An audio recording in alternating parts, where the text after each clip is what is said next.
ni amune imwe ya kothi cia bata bururi-ini kwa ihinda riri. Nimekwaragia hingo ya igogona ria kuhumba thumbi arutwo thukuru-ini ino na kuria minista wa ugedi niwe peninah malonza. Thirikari ni ugire thirikari ni gukorwo iteithiriria arutwo aya mone wira meli-ini cia ugedi wa kuraihu na niguo guchenjia miaka ya guthoma kothi ino kuma 3 nginya 2.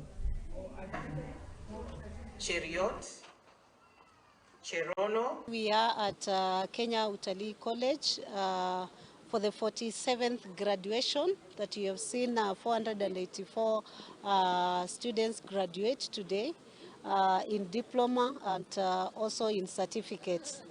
And I want to commend the Institute for hard work and also for coming up with the reforms that today we've meant to know that they've already reviewed their curriculum, that we'll see now students taking 2 years for diploma that has been taking 3 years.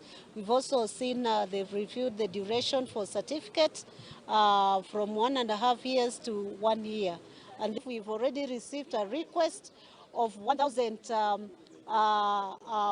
workers to our cruise ship, and we will be sitting down to draw an MOU with our cruise ship.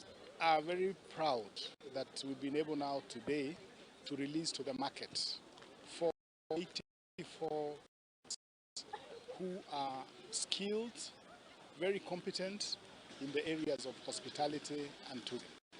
It is an industry that has grown in leaps and bounds over the years, and it requires a lot of manpower so that it's able then to service both the international visitors and the local visitors. We encourage other Kenyans to join Kenya Utalii College, because here we're working on programs that will guarantee them employment.